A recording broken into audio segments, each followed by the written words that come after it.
Welcome to this year's Nils Klim Conversation. And I'm here with Frederik Poulsen, who's the 2020 Nils Klim Laureate. And Frederik, a warm welcome to you and a warm congratulations on being this year's laureate. Thank you, Anne. And I should say to our viewers that this year everything is a little bit different, the year of the pandemic. So Frederik and I are actually not sitting in the same place. Frederik, you're in Copenhagen in Denmark and I'm in Bergen in Norway.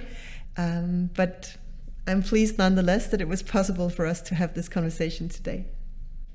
So Frederik, you and I, we both work in the field of Hebrew Bible studies, which is also sometimes called the Old Testament. And I think the Bible is very familiar to most of our viewers, but perhaps the academic study of the Hebrew Bible in a university setting is probably less familiar to most people. So just to get our conversation today started, can you tell us a little bit about what it is that your field is about, our field is about, and also when you do your research, what is it that you actually do? In the Nordic countries, the academic study of the Bible belongs to the field of theology. And generally speaking, theology is about Christianity in past and present. And in my faculty, for instance, we have 3 sections, one on church history, one on systematic theology, and one on biblical studies. And that's where I belong. And there we study the Bible and now also the Quran. And when we study the Old Testament or the Hebrew Bible, we do it in Hebrew, and those who study the New Testament do it in the Greek version. And recently we had a professor in the Quran and Islamic study, and of course he studies the Quran in Arabic. So, and in fact I brought the book that I use practically every day. This, it's called Biblia Hebraica Stuttgartensia, and it is the text critical version that we use. And as you can see, it is in Hebrew.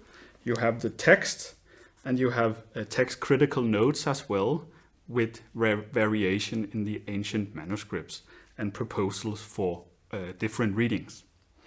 And my job at the university is really to study and interpret this very text.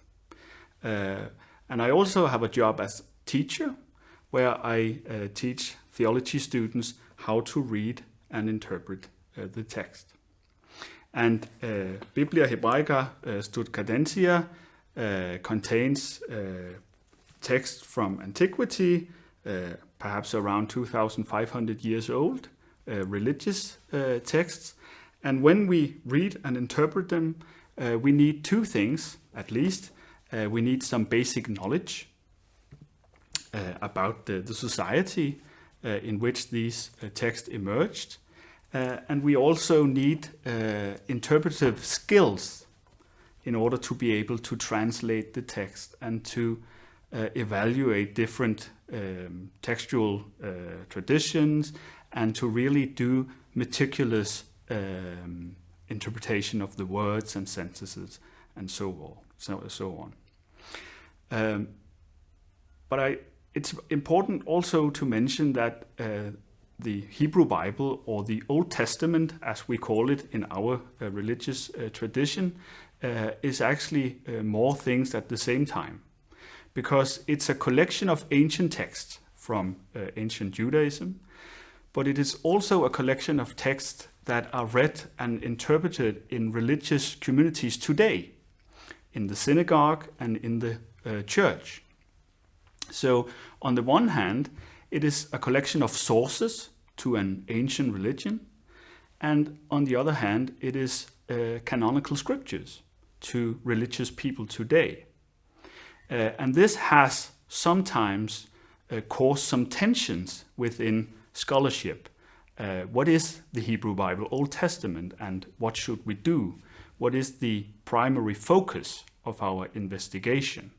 Is it a historical study or a theological study?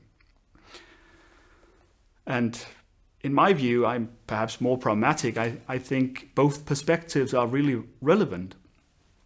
And in many ways, what I do is try to understand the Old Testament text in various contexts. And at the university, I believe we focus on some key areas: history, literature, reception. And history, or the historical context, are some of the obvious questions. I mean, who wrote these texts? When were they written? Where were they written? Why were they written? And here we need to gain all the knowledge we can from all the knowledge about the ancient societies, from archaeology, from geography, everything that can help us to understand the people who wrote these texts and the societies they lived in. But we also study the Old Testament as literature, because it contains so many different texts and different genres. We have narratives, we have poetic text, we have prophetic text, we have wisdom literature, and there we use some of the approaches from the general study of literature, narrative. What is the plot? How are the characters described? And in poetic text, we focus on images and metaphors.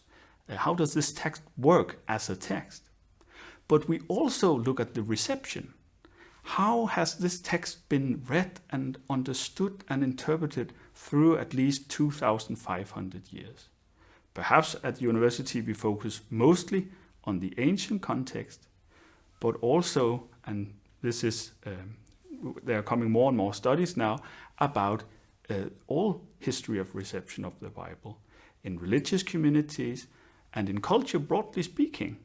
I mean, literature, film, music, cookbooks, very different areas where the Bible turns up, because in our part of the world, it has been such an important book for our culture and society. That is very interesting. And I was just wondering, just to follow up on what you said, you mentioned you need knowledge and you need interpretative skills to work with these texts. So just to give an example of what it is that you do in your everyday research, would an example of these interpretative skills be, for instance, literary analysis or analysis of poetic texts? That would be an example of the interpretative skills that you apply to these texts? Certainly it could be. And the study of the Bible is really interdisciplinary at its heart, because the object of our study is a book and a collection of texts. But what we do is to use many different approaches and methods, and often from different scientific fields, in order to cast new light on the ancient text and to reveal new things in them that we have not seen before. I see. Well, another thing that I really have been wanting to ask you is, I mean, when you look at our field that you've described just now, it is in many ways a niche field. In Denmark, where you're based at the moment, I think there are 5 permanent researcher positions at university doing Hebrew Bible studies. And here in Norway, where I am, it's roughly the same, perhaps a few more. So it really is a small field. So how on earth did you end up here, both doing Hebrew Bible research, but also what was it that interested you in becoming a researcher in the first place? As many others within this field, I have a religious background. My mother is a pastor in the Danish church, and my grandfather is a pastor as well, and theologian and archaeologist, and worked a lifelong as a researcher at my faculty. And my father's family is religious as well. My wife is a pastor, and my father-in-law is a pastor as well. And this is not unfamiliar for people working in theology, that they have a religious background. But at home, I think, we more discussed theologians than theology. So when I, in the last year of high school, decided to apply for theology and study theology, I really didn't know much about theology and biblical studies as an academic discipline. And I think during the first year of theology, I constantly thought, is this the right place for me to be? And perhaps because it's a field with a very strong identity, and you read a lot of text which forces you to ask questions about yourself and who you are. But my interest in the Old Testament actually began when I learned biblical Hebrew.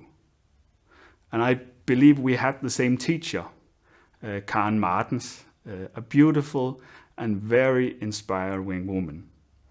And when I learned this language, biblical Hebrew, it's one of those moments in your life, I think, where you experience that a completely new world opens in front of your eyes.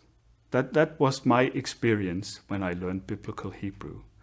That through this rare Semitic language, I had access to a true treasure of texts. And of course, you can always ask, why do you need to study the old text in their original languages? Don't we have good translations in Danish or English and so on? And perhaps we could compare this to the study of Shakespeare or Goethe, where you can say the same, why study it in English and German if you have good translation in Danish or Norwegian? And of course you can do that. And there are many good analyses of text based on translation. But if you really want to grasp what is going on in the text, you need to master the language they are written in order really to study them. And for me, learning biblical Hebrew just opened a new world, a fascinating literary world. And learning Hebrew, which all theology students do in Denmark, is not easy.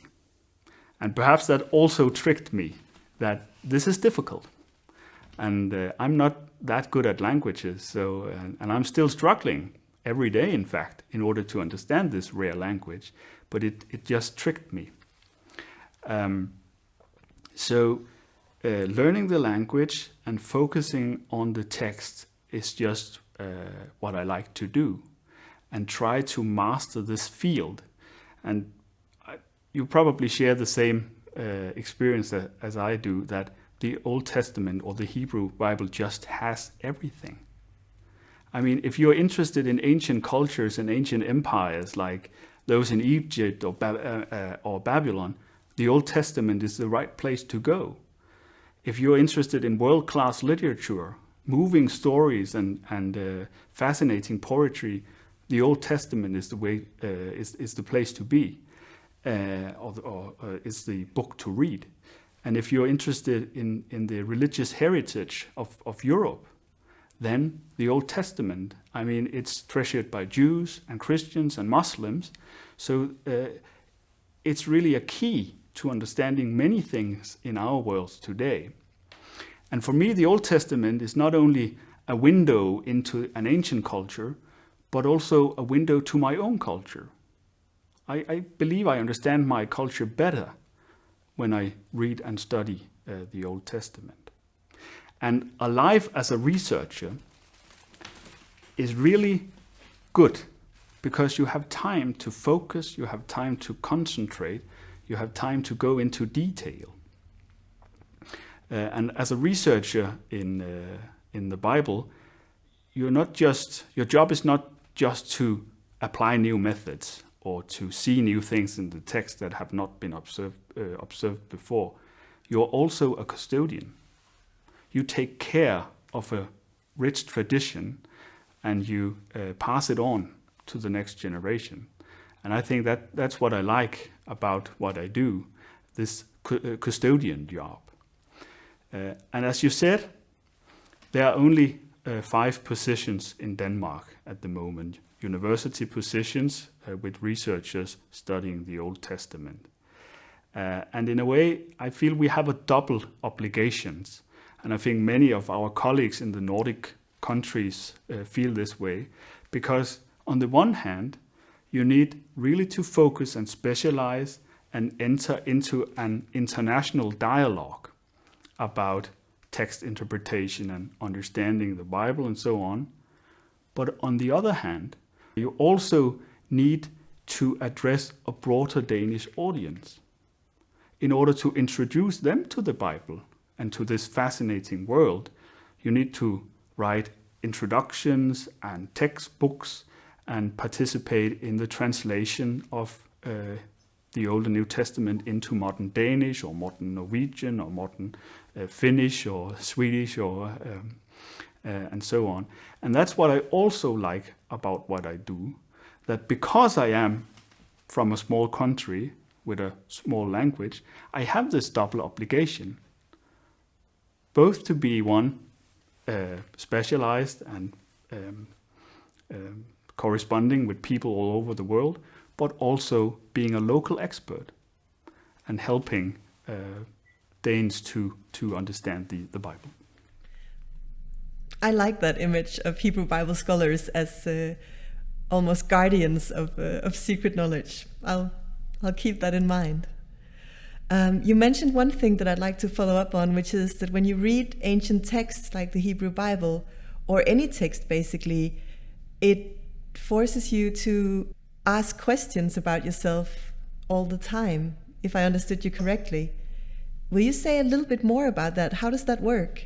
Many of the texts in the Old Testament address very basic issues about who is God, who are we, what is the world that we inhabit like. And of course, when I read these texts, I am the interpreter. It's me reading them. But sometimes I have a feeling that the texts serve as a kind of mirror, where I see myself or see reflection of myself in the texts. So in a way, the text becomes the interpreter, and I'm the interpreter. So I see my life or my thoughts or my whole existence mirrored in the text. I see. Thank you.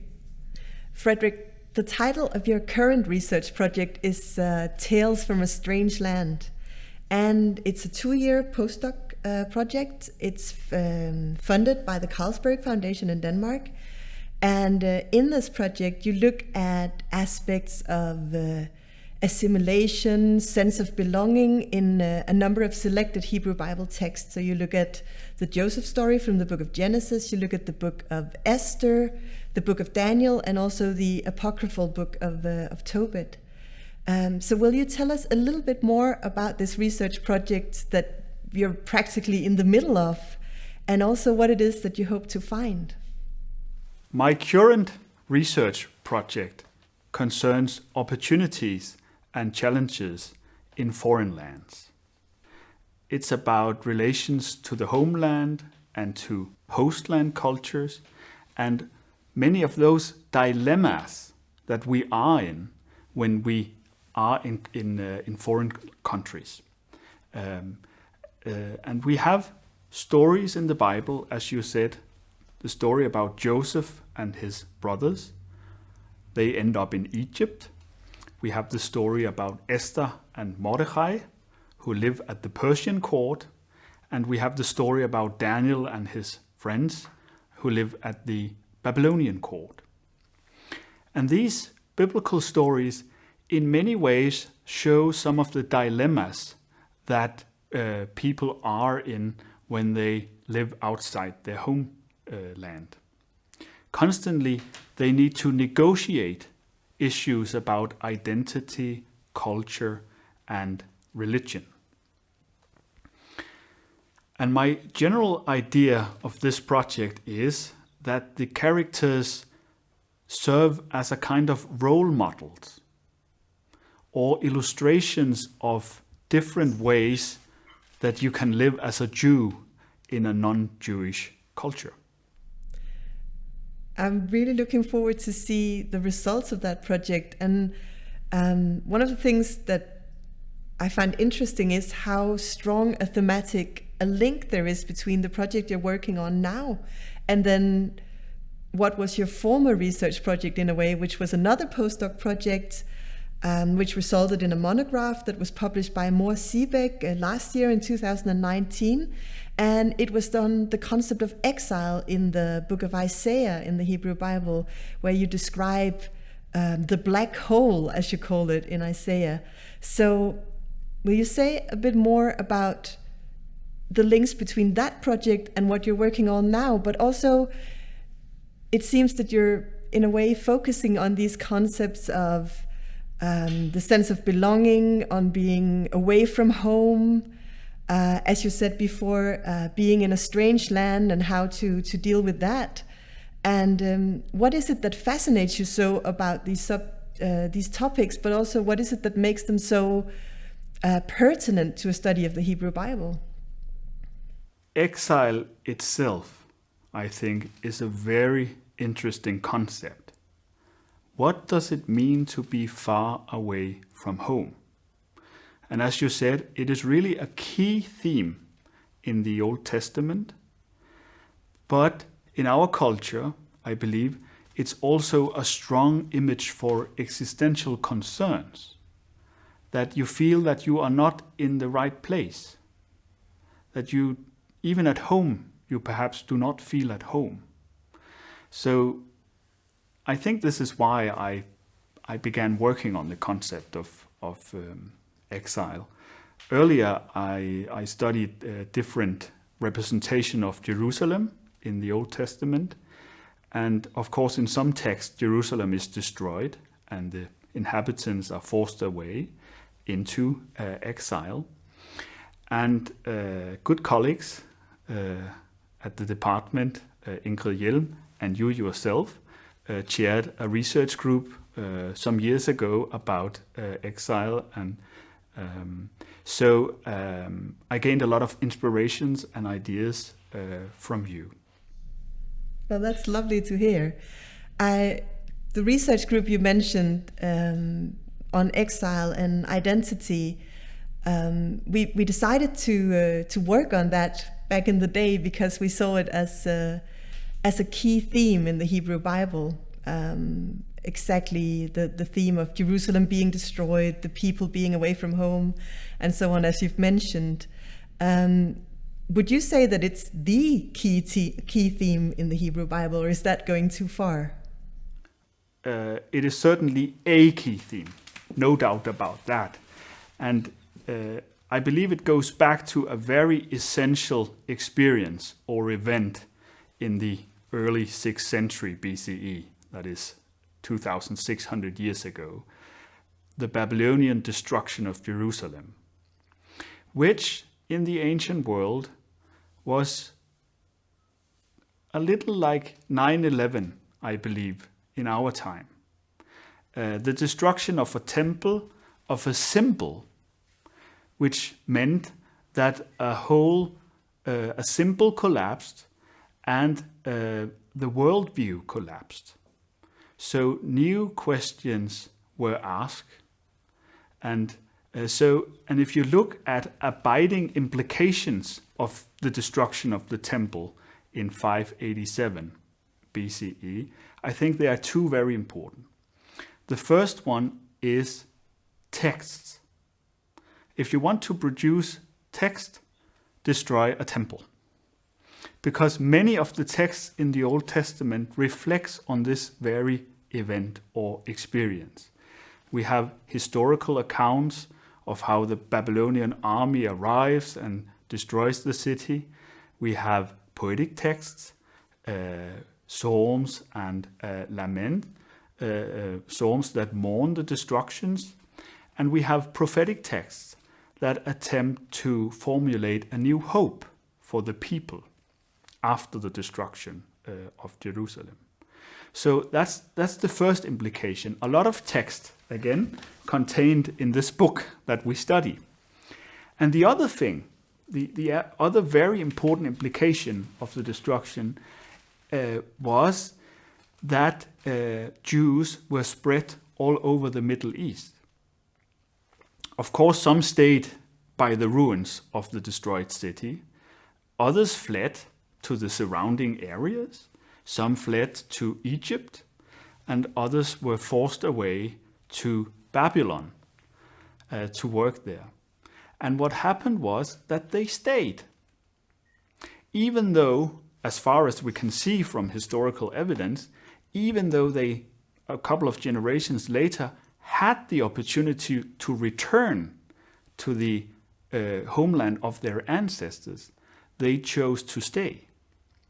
And that meant that Judaism developed as a culture or religion with small settlements or societies in a lot of different areas. So again, that's my project at the moment, Jews in a non-Jewish setting.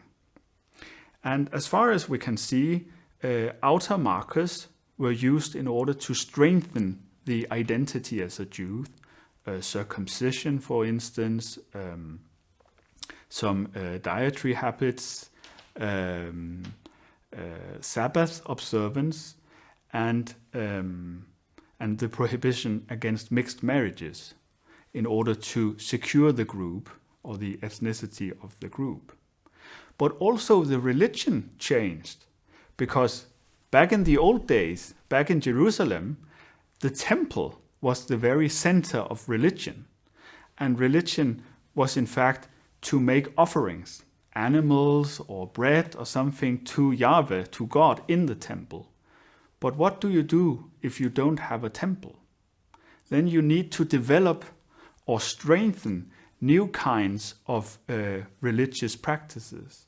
So prayer, Torah study, that is text study, and interpretation became some of the new central elements in ancient Judaism. And in fact, these are the very elements that we encounter today. If you go in the synagogue or if you go to a Christian church Sunday morning, that will be some of the very basic religious practices: prayer, reading text, interpreting the exposition of text. So in a way, the destruction of the Temple of Jerusalem in 587 can hardly be underestimated or overestimated. It is really an important event in the Bible and in the development of Judaism and later Christianity. Right. These topics that you mentioned now, people being driven away from home because of war, destruction, having to live in a new country, having to assimilate and so on.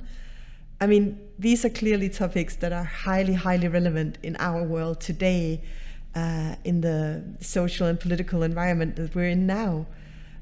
So is there a connection between these 2,500-year-old texts and the social political landscape that we see today? Is there something in year 2020 that we can actually learn from the Hebrew Bible? My current project is certainly inspired by the world we live in today, because migration is such an important issue. My focus at the moment is more taking terms or methodology or looking at experiences today, and then go back to the ancient text in order to read them and perhaps observe things in the text that have remained unnoticed until now, patterns or observations. But the other way around goes as well, because the texts we have are full of images and words and language that might serve as an important resource to think about these matters. We have touching stories about people and how they deal with issues. Suddenly there's a daughter-in-law from the people on the other side of the river that we don't like. And what do we do now? So in a way, stories that are similar to experiences we have today. And in the Nordic countries, we are in a corner of the world which has been shaped by the Bible. And I'm interested if this does affect the way we consider migration, or the responsibility as hosts, or the whole idea of hospitality. Do we see roots from our religious heritage in the way we speak about it? I think an important point in Christianity, partly developed from biblical texts, for instance, the Psalms, is that we are all travelers. We are all travelers. We are all strangers in the world. This is at least a possible reading of the Adam and Eve story in Genesis. They are forced outside the garden or outside of paradise, so that our very forefathers, according to the Bible at least, were banished from their home to live in a brutal world outside of it.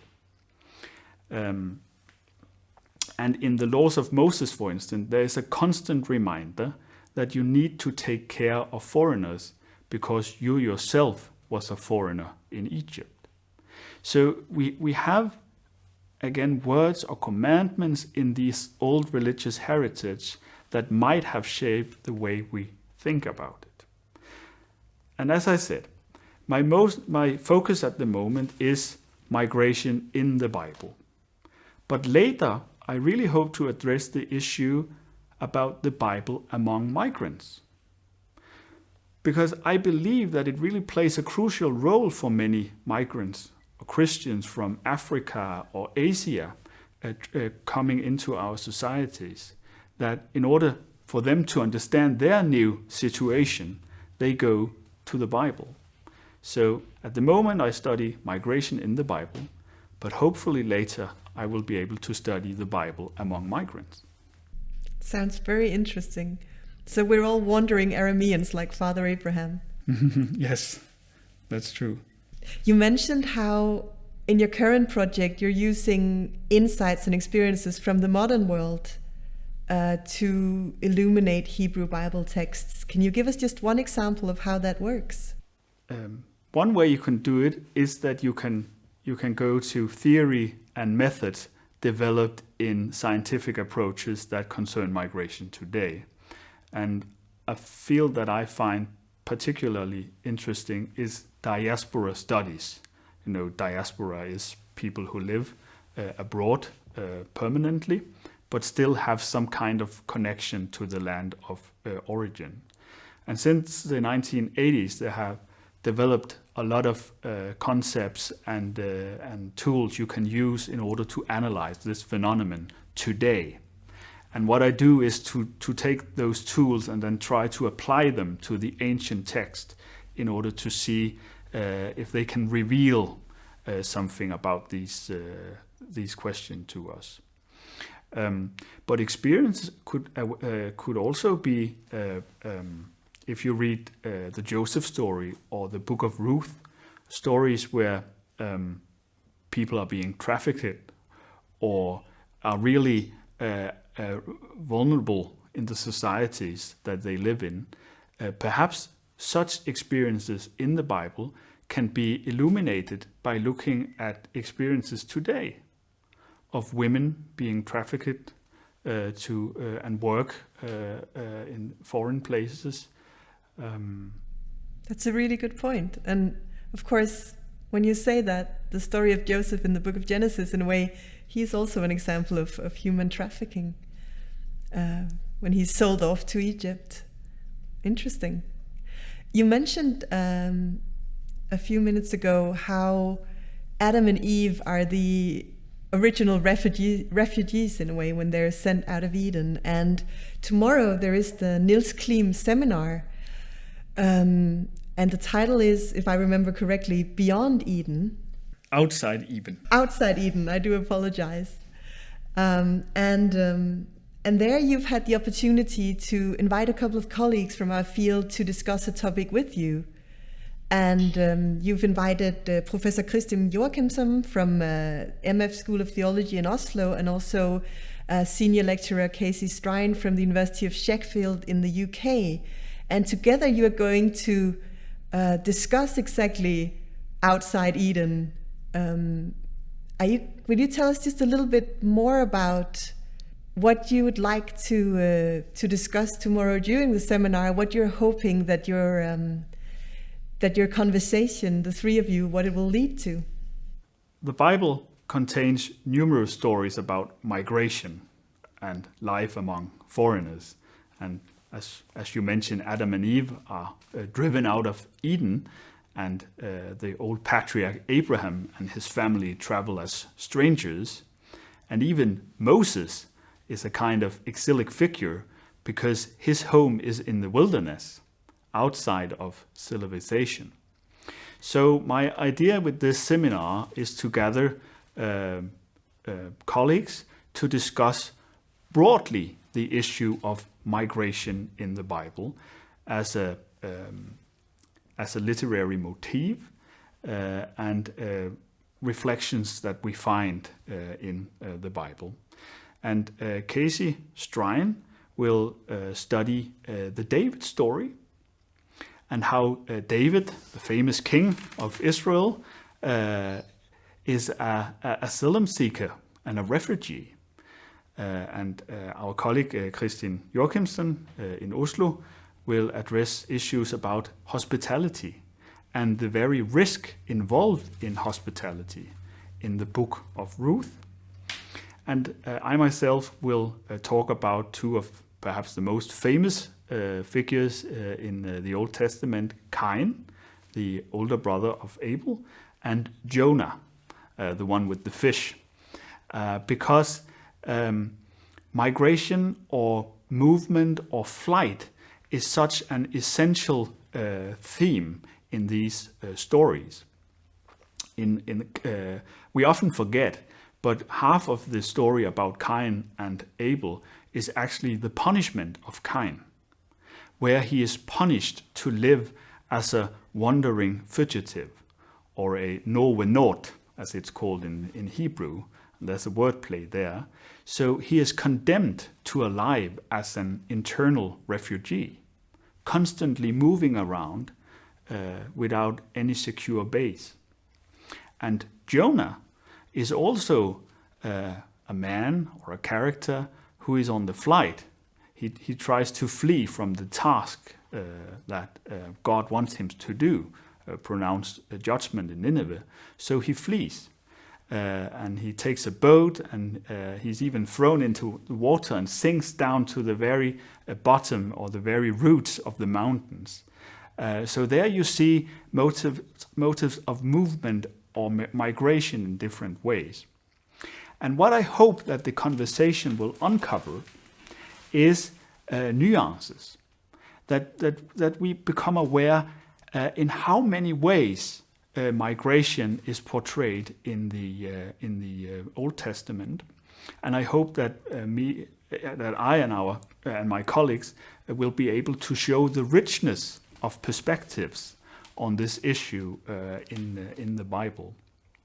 That sounds fascinating, and I must say that also very promising for our understanding of these texts, because you could say in the Hebrew Bible there are a set of what you'd call the classic exilic text, the classic diaspora text, where sort of everyone in the scholarly community agrees that these texts are about these topics. But some of the texts you mentioned for tomorrow, like Jonah, Genesis 4 about Cain and Abel, are not in that canon in a way.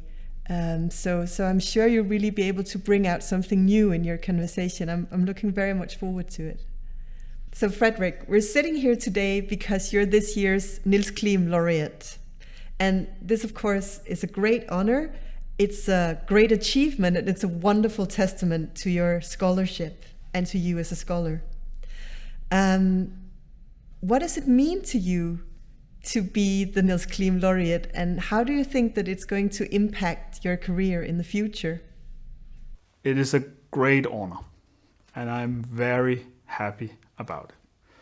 I see it as an acknowledgement of me as a researcher and my scholarly achievements through the last 10 years, but I also see it as an important acknowledgement of our scholarly field. And historically, there has been a very strong tradition for reading the Bible critically in the Nordic countries. In Copenhagen, for instance, we had Frans Buhl in the 19th century and early 20th century, and we had Johannes Pedersen. And in the 1990s, we were famous for the Copenhagen School of Biblical Studies. And at the moment, we have ongoing research projects on Dead Sea Scrolls and Aramaic texts and so on. So I really consider the Nils Klim Award also as an important acknowledgement of our scholarly field. And I'm the first theologian to receive the prize. And if there should be any doubts that biblical scholars do not meet the standards, the general standards of academia, I see this prize as a clear witness that certainly we do. And theology and biblical studies is just as critical as other disciplines in the university. Safe to say that you're a very strong ambassador for our field, definitely. I hope to be. And you ask about impacts on my future career. First of all, it's a motivation to continue. Hopefully, it's also an inspiration for others who struggle with learning Hebrew and are perhaps in the very early years of a research career to see that it is really possible to achieve something great and to be honored for it. And for me as a researcher, it gives me visibility, and I believe also it makes me a strong and competitive applicant when I apply for grants and money for research projects. Because that is a condition now, I'm sure you feel the same, that if you want to develop a field, you need to apply for external funding in order to hire PhD students and postdocs and really create a network and an environment for critical studies and inspiration. And therefore, I'm very grateful for the Nils Klim Prize, because it will be a strong testimony to the qualities, to my qualities as a researcher. Well, as you know, the Hebrew Bible community, in a way, the global community, is a bit like a family, because as we talked about earlier, there aren't that many of us, even worldwide, and I can say we're all very proud of you for achieving this. In many ways, Frederik, you're a very impressive person. I mean, you're a prolific scholar, and you're very productive. And one of the things that I always feel a bit struck by when I look at your CV is, and I've studied it closely before this interview, of course, it's the fact that you've already published 3 books. 3 monographs published at very, very esteemed publishing houses. And I always wonder, how on earth do you manage to be so productive? Maybe you can give us a few tips. Are there particular things that you do, or perhaps other things that you are careful not to do? There are certainly many things that I'm not good at. I have absolutely no multitasking skills. I can't do 2 things at the same time. Just ask my wife. I'm just confused when I try. But perhaps the talent I have is to stay focused and efficient when I work. I have a good home office where I like to be and work. And perhaps I'm also a little old school. In the morning, I just sit with the texts. I have a notebook and a pencil. And my computer is turned off. Also to resist some temptations, because if the computer is turned on, it's so easy to check your mail or to shop for new shoes on Amazon and so on. But I have also been fortunate because I have received research grants, individual scholarships, which have allowed me time to think and write. And without those scholarships, it would never have been possible for me to complete these monographs. Then I would have taught students or supervised and all the other very important things at university. But I have been fortunate to have these scholarships to focus my time on research and writing. I think I have two advices though. The first one is, don't be afraid to say no. That's very important. Don't be afraid to say no, because many want your time. Couldn't you write a chapter for this book, or couldn't you give a talk, or couldn't you be part of this research network, and so on? And of course you are always flattered when people ask you and want your time, but you also need to protect your own time so that you have time to do what you really like and what gives you energy, and not end up with a lot of tasks that you in the end don't really like doing. And I participated in a talent program at the University of Copenhagen last year, the UCPH Forward program. And a very good thing I learned there is the concept of a nobody. A nobody is a person whose single role is to say no. So if I'm asked to do something and I consider it, this is very fascinating and I like the one who asked me and I really want to do this, then you can call your nobody, and your nobody will say, no, you shouldn't do that. And of course then, no, I can't. That's the first advice. And the second one is, don't work too much. Don't work too much. And this has to do with the idea of sustainability, or a sustainable research career. I am 36 years old. I will probably be working in this field for 40 or 50 years. And in order to maintain my curiosity and commitment, I think it's important not to work too much. So as a rule of thumb, I never work nights and weekends. I spend the time with my wife and our 3 children, and they give me the joy and energy to stay focused and efficient during the day, so that I'm concentrated, focused, committed, and can achieve a lot within a short time span. I think those are 2 very good pieces of advice, and I think I have to get myself one of those nobodies. So, Frederik, as you mentioned a little earlier, you've just turned 36, and you've already achieved a lot in your career. You have a PhD degree in Old Testament Studies. You also have what we sometimes call the big doctor in Denmark, which is a doctor of theology, which is the highest academic degree that you can achieve in the Danish university system. And it's not that familiar outside Denmark, but for our international viewers, we can say that it's roughly similar to the German habilitation. So you got that already in 2018? 19, last year. 2019. And so now you have the Nils Klim Award. What is next for you? What's your next goal? My next research goal is to develop my current individual project on these stories about Jews in a non-Jewish context into a larger research project on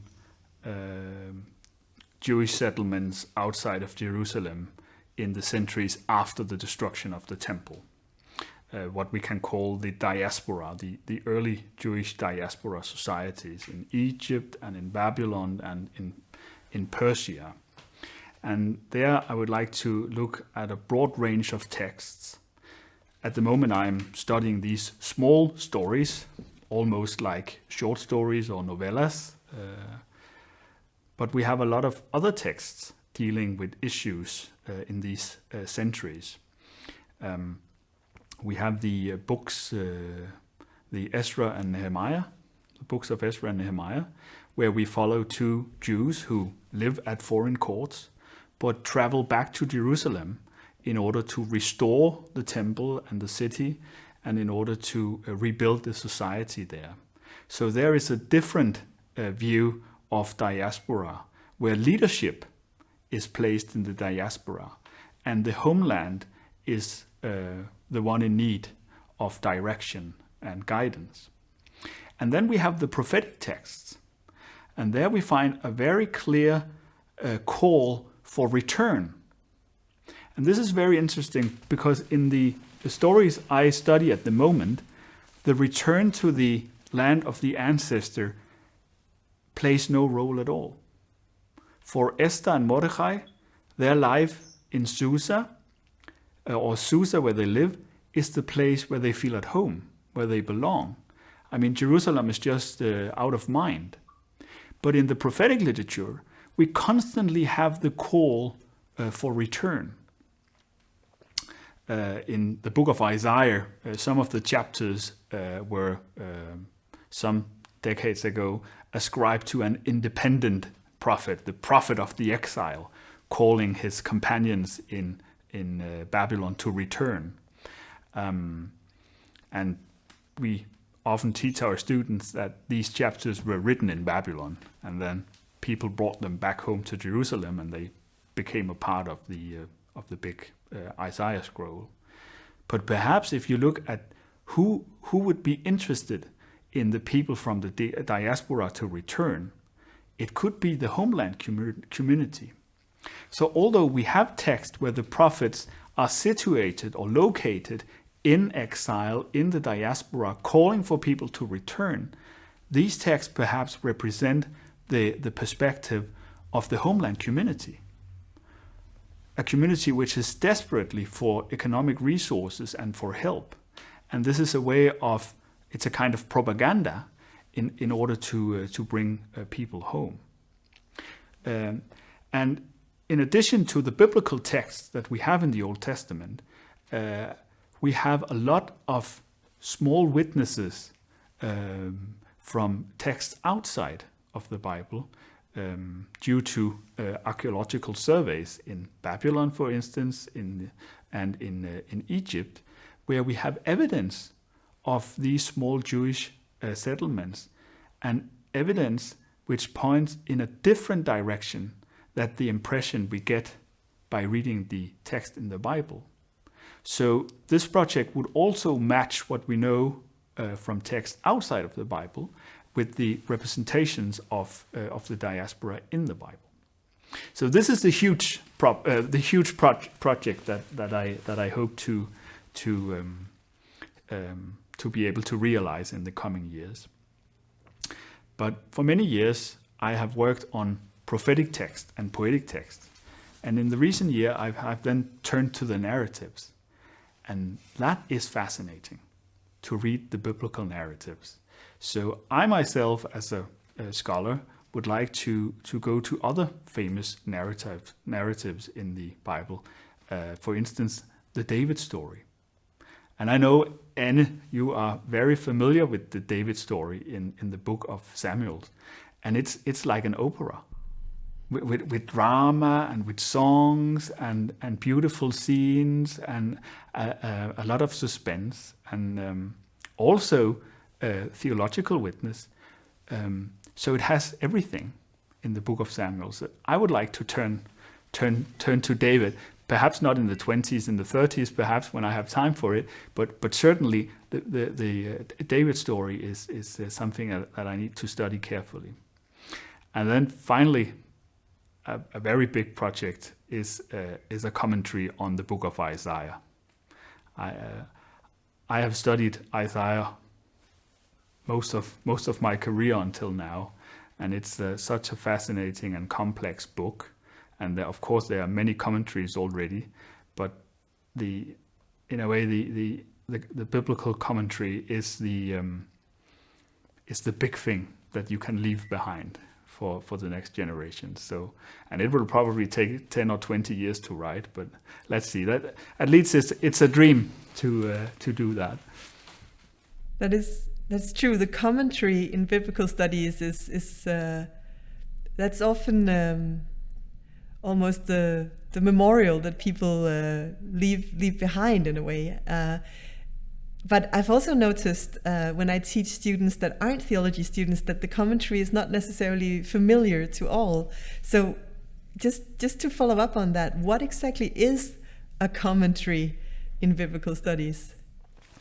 A commentary in biblical studies is a handbook that you can use when you study the text in Hebrew. It often has it often follows the chapters of the biblical book, and you have a translation, and you have considerations on textual issues, and you consider a lot about the form of the text, the passage, the historical literary context of it, and then you have a verse-to-verse analysis, where you go through the single verses, and you make observation to the words used and to the motifs, and you see where does this word or motive occur elsewhere, and so on. So it's a handbook, often used. A few people read a whole commentary because that's not the point. It's something like a dictionary that you can that can help you read and understand the text.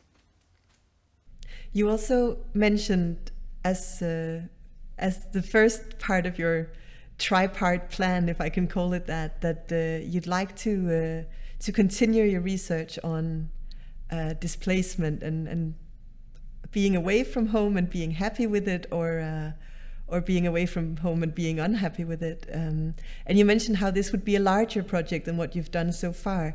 How do you mean that it'll be larger? Would it involve other people than yourself as a collaborative research project, or does it mean that you'd start simply working on, and I don't mean simply as a small thing, but basically to expand the group of text and material that you're working on in the project?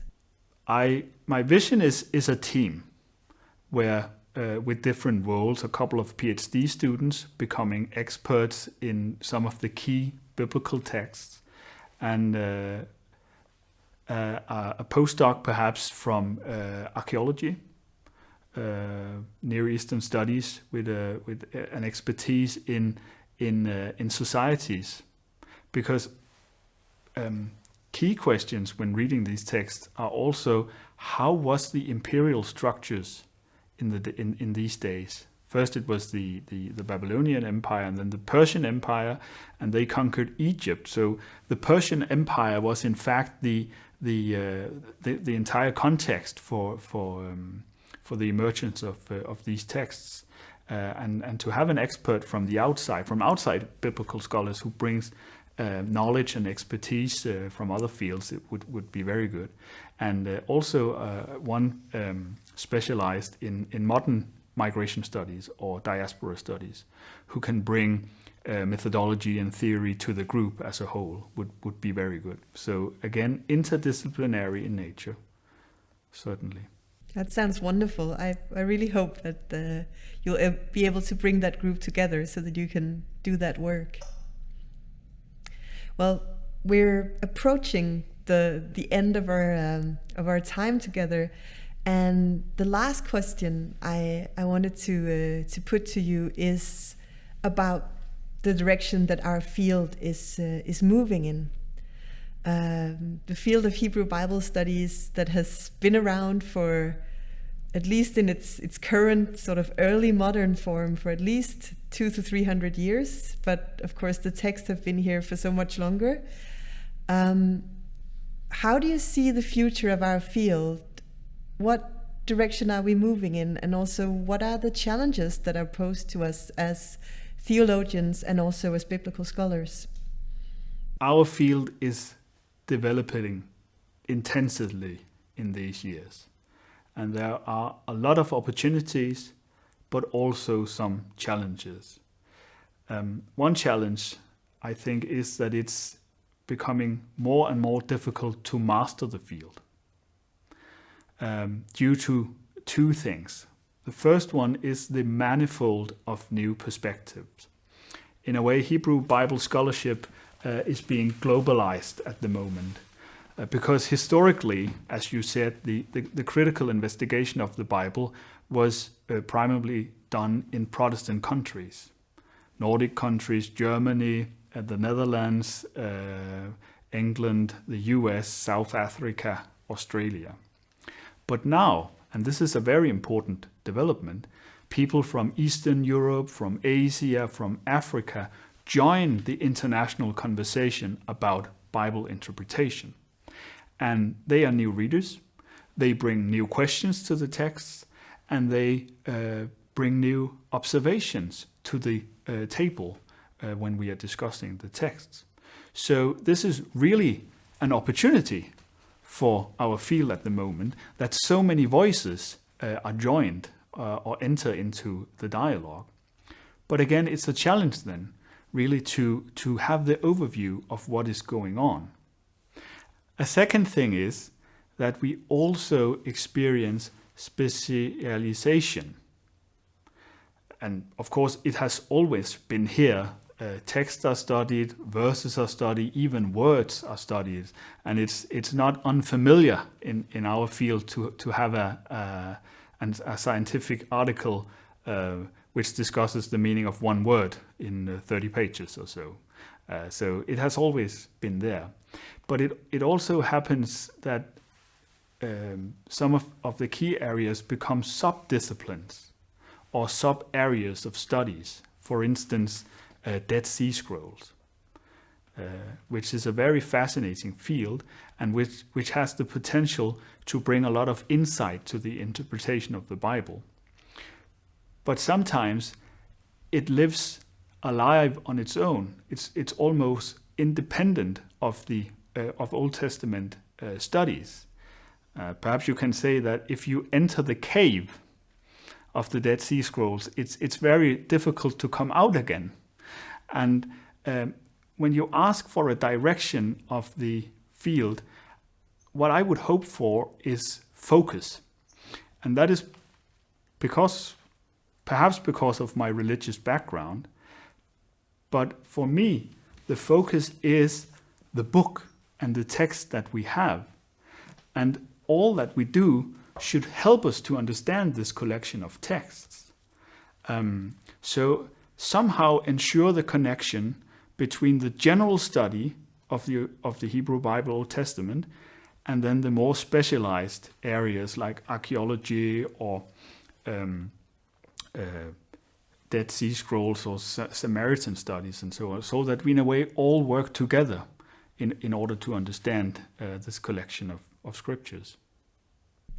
So if I understand you correctly, the risk for our field right now is in a way that we stop being part of the same conversation.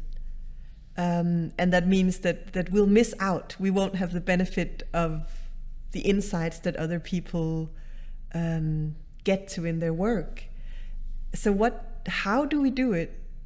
Have you given any thought to that? So how can we actually be sure that we still take part in the same conversation? Would that be by agreeing on the text that we should all work on, or is that how you imagine it? An advice for future scholars, at least, could be, I think, two things. Don't be afraid to approach the classical texts. And in my view, I'm really shaped by reception and Christian reception here, but some of the central texts are Genesis, Psalms, and Isaiah. Books or texts that are complex, and because of reception and the scholarly discussion, the literature is overwhelming. And I think some might be afraid to enter into this discussion because there are just too many opinions and too much that you need to master. And I can give you an example. École biblique in Jerusalem is a very famous library where I love to work when I'm there. And they have 2 floors filled with books. And when you enter into it, you think, the first thing I thought was how can I read all these books? It's impossible, right? And the second thing, why should I write? Because everything must be in there. And then I continued again. And for instance, in my own study of Isaiah, I think I have worked on Isaiah now for at least 12 years. And I feel now that I begin to sense what the book of Isaiah is about. And I understand the general positions in scholarship. So don't be afraid to do it. It takes time, but it's rewarding. And my second advice is don't be afraid to ask the big questions. Questions like, what is the key theme in the Old Testament, as you said? Are there one? What is the book about? What has the role of these texts been in our world, or what role should they play? What do they say about God, about us as human, about the world we live in? And I'll say it is possible to work with the classic text and to work on the big questions. It's all a matter of focus and delimitation, really to sharpen what you are looking for. So it is possible. What about you, Anne? What are your thoughts about the way that our field develops at the moment? Well, I absolutely see your point about how we become insular in a way, and to some extent that the conversations we take part in as individual scholars become too far removed from each other, and I do see that as a problem, a possible problem, because we lose something as a scholarly community. But as you know, one of my pet things is also the question of method, and how we develop our methods in the field. And here I think our conversation today has touched upon many things that I find is particularly relevant here, because we've talked about how we keep asking new questions or pose new questions to these texts that's been around for such a long time, and how sometimes modern issues and challenges and also modern perspectives may help us to discover new things in the texts. Because the amazing thing I find about biblical studies is that although these texts have been studied for more than 2,000 years, and by several religious communities and also by several scholarly communities, and although, as you say, you can fill a whole library with books about the book of Isaiah, but we still manage to discover new things about Isaiah. I mean, you've done that yourself recently, and to pose new questions to the Hebrew Bible. So in that development of adapting the questions we pose to the texts to our time, I think it's really important that we keep adapting our methods, our work methods as well. So to me, that's one of the most important challenges, because method consciousness, in a way, is a relatively new thing in biblical studies, because it used to be just very well-educated people reading texts really thoroughly and really well, and that worked very well for a long time. But I think in order to make sure that we can still have that conversation with each other as a field, but also with the other fields, and to do the interdisciplinary research that you've described during our conversation as well, I think we need to keep a focus on method and method development. But I don't know, what are your thoughts about that? Certainly the question of method is important, and it goes back to a very fundamental thing, the questions that we ask. What do we want to know when we read?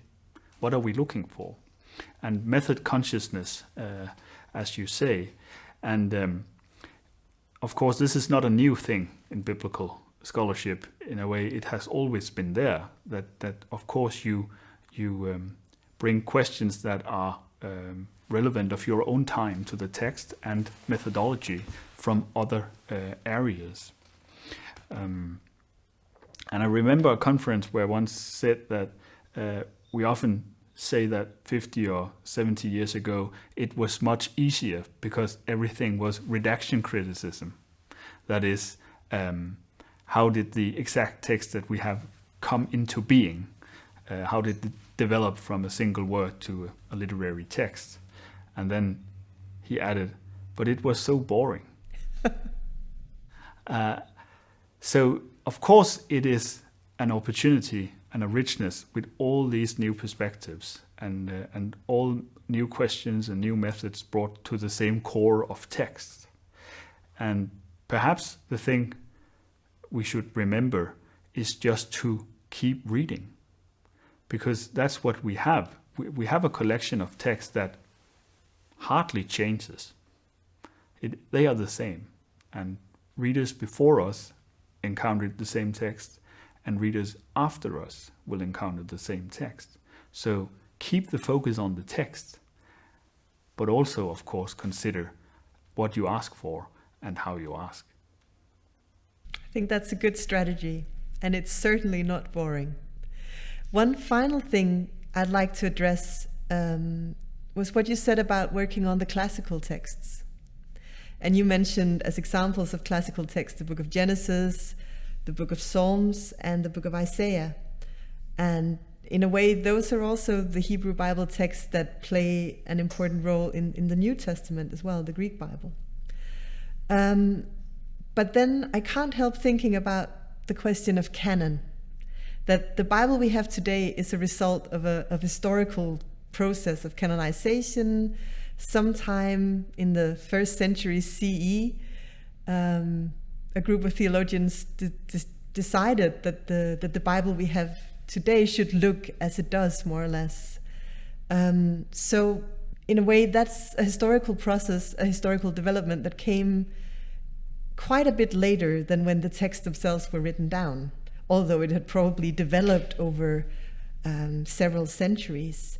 So the texts that we consider classic today, were they necessarily classic at the time of writing as well?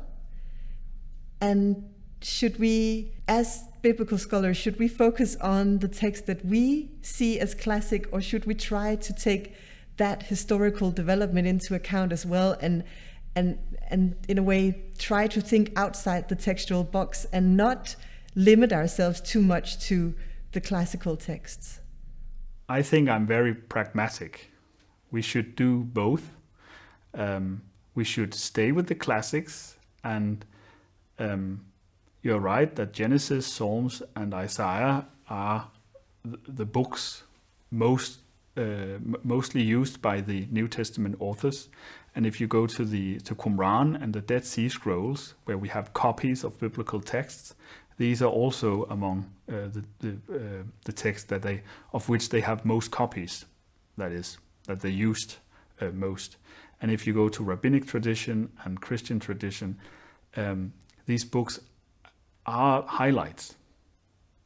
Perhaps because Genesis is we have all the stories, the basic stories about the creation and Abraham and Joseph, and the Psalms are psalms used in service. And in the book of Isaiah, we find words and images that have been foundational in the development of imagery in Jewish Christian religions. So there is a reason why these texts, these texts are the one that stand out in due to the course of reception. But it's also, as you say, important to remember that this might be a later development. And if you go to the Old Testament itself and ask, what are important texts or what were important texts in the universe of the people who wrote them and lived in these societies. It might turn out to be other books. The book of Leviticus, for instance, with all the descriptions of activities in the temple, whether they are actually descriptions or perhaps theological reflections, at least the whole concern about how to have a temple and how to do things right in the cult and so on were, of course, very important at the days that these texts were written, and certainly belongs or form a corner of the text that we study in. Although in church reception, for instance, they have played a lower they had a lower significance than other texts. Certainly. I'm glad I could lure you into mentioning Leviticus, because, as you know, it's one of my personal favorites. So thank you for that.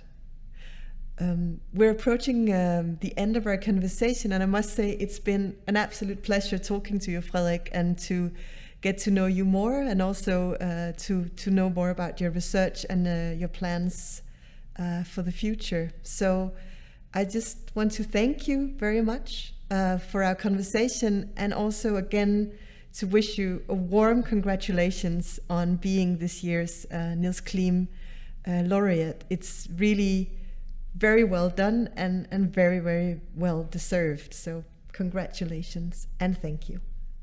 Thank you very much, Anne.